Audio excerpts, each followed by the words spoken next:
Assalamualaikum warahmatullahi wabarakatuh.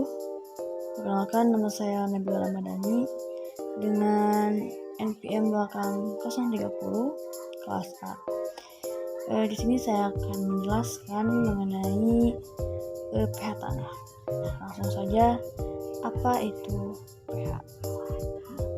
pH adalah ukuran konsentrasi hidrogen aktif dalam larutan tanah dan menunjukkan kemasaman atau kebasaan. Atau bisa diartikan juga pH itu merupakan tingkat derajat yang dapat menunjukkan kemasaman atau kebasaan dari suatu larutan atau zat. Selanjutnya, pH itu memiliki skala yang bersifat logaritmik. Nah, dalam keadaan netral, pH berada pada nilai 7. Jika di atas 7 itu pH berarti basa. Nah, sedangkan di bawah 7 itu berarti asam. Nah, selanjutnya itu ada pengaruh pH terhadap kejenuhan basa. pH dan Kb atau kejenuhan basa itu memiliki keterikatan yang sangat erat. Nah, jika tanah memiliki pH rendah, maka kejenuhan basa juga akan rendah. Nah, sebaliknya jika pH tinggi, maka kejenuhan basa juga akan tinggi. Selanjutnya, pengaruh pH terhadap ketersediaan nutrisi bagi tanaman. Ketersediaan hara bagi tanaman itu dipengaruhi oleh pH tanah. Perubahan pada reaksi pada tanah akan menyebabkan perubahan bentuk struktur unsur. Jadi seperti ini. Jika tanah memiliki pH lebih dari 6, itu akan mengandung unsur kalium, karbon, dan atau magnesium. Nah, di mana unsur-unsur tersebut itu merupakan unsur makro yang dibutuhkan dalam jumlah relatif besar oleh tanaman. Nah, jika tanaman yang memiliki pH kurang dari 5 itu akan menyebabkan kelarutan unsur aluminium, besi, mangan, yang dimana jika meningkat itu sehingga dapat meracuni tanaman. Nah, selanjutnya, pentingnya pemahaman pH dalam pertanian. Hubungan antara pH dengan jenis tanaman yang tumbuh. Nah, sebagian besar tanaman itu pH pada kisaran 6 hingga 7,5 adalah yang terbaik. Nah, nilai pH tanah yang terlalu tinggi atau terlalu rendah akan menyebabkan kekurangan banyak nutrisi, penurunan aktivitas mikroba, penurunan hasil panen, dan penurunan kesehatan tanah. Nah, selanjutnya, dampak perubahan pH terhadap pertumbuhan dan hasil panen. Nah, jika tanah mengalami perubahan pH, maka dampak terhadap pertumbuhan akan relatif. Nah, seperti yang dijelaskan tadi ya, bahwa jika nilai pH tanah itu terlalu tinggi atau terlalu rendah akan menyebabkan kekurangan banyak nutrisi, penurunan aktivitas mikroba, dan penurunan kesehatan tanah. Nah, selanjutnya ada hubungan antara pH dan Kb. Nah, sudah dijelaskan tadi ya di konten 1 bahwa pH dan kejenuhan basa itu memiliki keterikatan yang sangat. Nah, jika tanah memiliki pH rendah, maka Kb akan rendah. Sebaliknya, jika pH tinggi, maka Kb juga akan tinggi. Seperti itu. Nah, materi selanjutnya ada unsur hara yang penting bagi tanaman. Nah, ada 2 macam unsur hara esensial. Yang pertama ada unsur hara makro dan unsur hara mikro. Unsur makro itu adalah unsur yang dibutuhkan tanaman dalam jumlah relatif besar. Nah, contohnya itu seperti karbon, hidrogen, oksigen, nitrogen, potasium, dan lain-lain lah. Selanjutnya ada unsur hara mikro. Unsur hara mikro itu adalah unsur hara yang diperlukan tanaman dalam jumlah sedikit. Contohnya ada besi, boron, mangan. Selanjutnya itu ada fungsi dari masing-masing unsur hara bagi tanaman. Nah, yang pertama saya akan menjelaskan dari fungsi unsur hara makro. Nah, yang pertama itu ada unsur-unsur dari karbon, hidrogen, dan oksigen. Nah, ketiga unsur ini itu mempunyai peranan dalam proses fotosintesis. Yang diambil dalam bentuk CO2 dari udara dan H2O dari dalam tanah. Nah, ketiga unsur ini berperan juga dalam proses respirasi tanaman. Selanjutnya ada unsur nitrogen. Nah, unsur nitrogen ini sebagai penyusun dari klorofil tanaman, dan secara morfologi juga nitrogen itu berperan dalam pembentukan daun dan batang tanaman. Nah, unsur selanjutnya itu ada fosfor. Fosfor ini sebagai penyusun senyawa sel tanaman dan sebagai sumber energi untuk asimilasi dan respirasi. Nah, unsur selanjutnya ada kalium. Nah, ini kalium itu berperan dalam meningkatkan resistensi tanaman terhadap serangan hama, penyakit, kekeringan, dan meningkatkan kualitas hasil tanaman. Selanjutnya ada kalsium.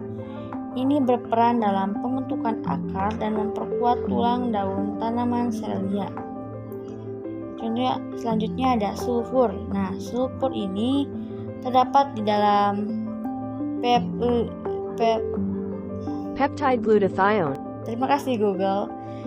Dan di dalam glukosida sebagai minyak tiol yang berperan sebagai penciri terhadap bau dan rasa dari tanaman famili Cruciferae dan Liliaceae. Terima kasih Google. Selanjutnya ada magnesium. Nah, unsur makro ini tuh berperan sebagai kofaktor di dalam kebanyakan enzim sebagai pemacu proses-proses fosforilasi dan terlibat sebagai penghubung antara struktur-struktur pirofosfat dari ATP atau ADP dan molekul enzim. Nah, itu ya fungsi dari unsur-unsur hara makro. Nah, selanjutnya ada fungsi dari unsur hara mikro. Yang pertama itu ada besi. Nah, besi ini tuh berfungsi sebagai katalis atau bagian dari sistem enzim yang berasosiasi di dalam pembentukan klorofil. Nah, unsur selanjutnya ada boron. Nah, boron ini terlibat dalam transportasi gula melewati membran sel dan juga dalam sintesis bahan dinding sel. Nah, selanjutnya ada tembaga. Nah, tembaga ini berperan sebagai katalis respirasi dan juga terlibat dalam pembentukan klorofil. Nah, selanjutnya ada chlor, berfungsi sebagai menaikkan tekanan osmotik sel, mempengaruhi pengaturan stomata dan meningkatkan hidrasi dari jaringan tanaman. Nah, unsur selanjutnya ada mangan. Nah, mangan ini terlibat di dalam proses oksidasi reduksi di dalam sistem transport elektron pada fotosintetik. Nah, selanjutnya ada molybdenum sebagai komponen enzim nitrogenase yang penting pada penyematan nitrogen pada pembentukan bintil akar. Nah, yang terakhir itu ada seng. Nah, seng ini berperan dalam produksi hormon dan auksin bagi pertumbuhan dan juga berperan dalam perpanjangan sel pada ruas batang. Nah, itu merupakan fungsi dari unsur hara mikro. Nah, materi selanjutnya ada metode pengukuran pH tanah. Nah, untuk menentukan pH tanah itu dapat dilakukan dengan beberapa cara ya. Nah, saya akan ambil dari dua cara, yaitu dari kertas lakmus atau pH indikator dan pH meter. Nah, di sini saya akan memberikan penjelasan cara penggunaan dengan kertas lakmus. Nah, yang pertama, kalian bisa siapkan larutan yang akan diukur atau tanah yang akan diukur. Lalu ambil kertas indikator. Nah, jadi kan ada celupan ke dalam larutan uji ya. Jadi si tanah itu dikasih air. Nah, setelah seperti itu, bandingkan warna kertas indikator dengan skala indikator. Jadi cocokkan ya kertas indikator itu dengan pH indikator yang tersedia gitu dari skala 0 sampai 14 gitu. Nah, cara selanjutnya dengan cara penggunaan dengan pH meter. Yang pertama, kalian bisa masukkan bagian bawah soil tester ke dalam air. Nah, itu bertujuan untuk menetrakan alat. Selanjutnya, masukkan soil tester ke dalam tanah sampai batas tertentu sambil memijit tombol berwarna putih. Nah, setelah itu bisa lepaskan tombol berwarna putih dan lihat indikator yang ada dalam soil tester. Nah, nanti juga akan keluar angka-angka ya untuk menentukan pH tanah tersebut. Selanjutnya ada cara pengambilan sampel tanah. Yang pertama itu ratakan dan bersihkan permukaan tanah dari rumput atau serasah. Yang kedua, letakkan ring sampel di atas permukaan tanah secara tegak lurus dengan permukaan tanah. Kemudian dengan menggunakan balok kecil yang diletakkan di atas permukaan tabung. Tabung ditekan sampai 3/4 bagian masuk ke dalam tanah. Lalu letakkan ring sampel lain di atas tabung pertama dan tekan sampai 1 cm masuk ke dalam tanah. Selanjutnya pisahkan tabung bagian atas dari tabung bagian bawah. Lalu gali ring sampel menggunakan sekop. Dalam menggali, ujung sekop harus lebih dalam dari ujung tabung agar tanah di bawah tabung itu ikut terangkat. Nah, selanjutnya iris kelebihan tanah bagian atas terlebih dahulu dengan hati-hati agar permukaan tanah sama dengan permukaan tabung. Kemudian tutuplah tabung menggunakan tutup plastik yang telah tersedia. Setelah itu iris potong kelebihan tanah bagian bawah dengan cara yang sama dan tutuplah tabung.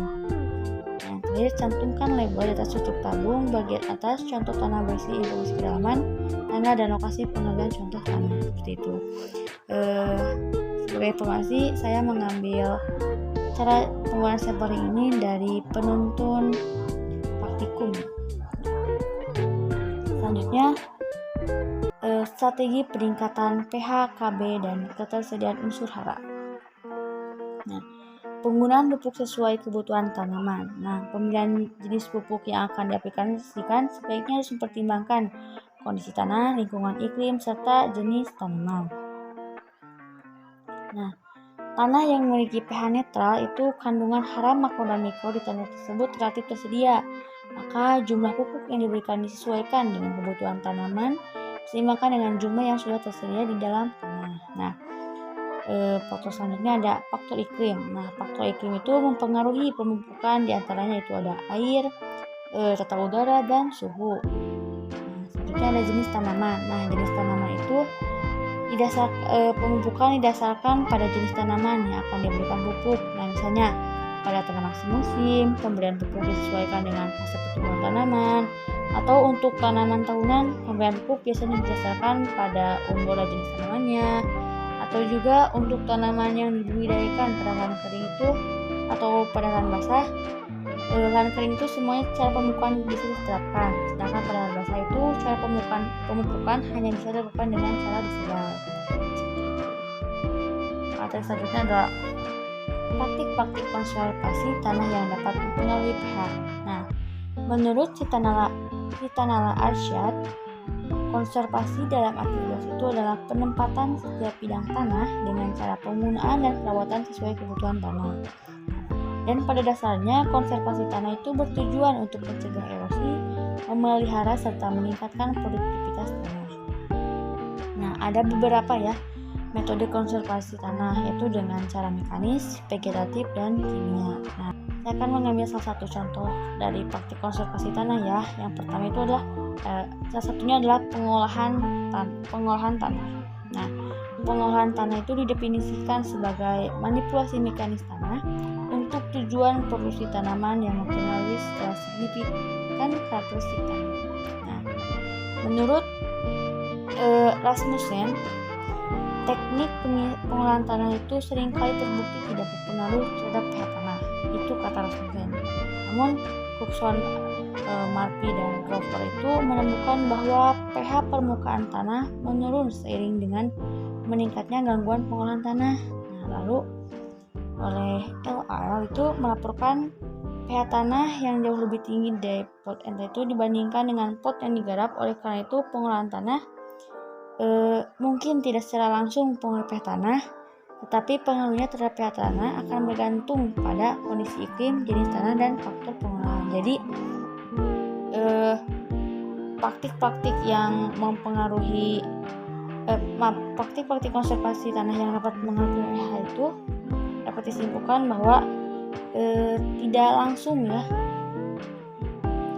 langsung mempengaruhi pH tanah, namun pengaruhnya itu terhadap pH tanah akan bergantung pada kondisi iklim, jenis tanah, dan faktor pengolahan. Nah, seperti itu ya penjelasan mengenai pH tanah.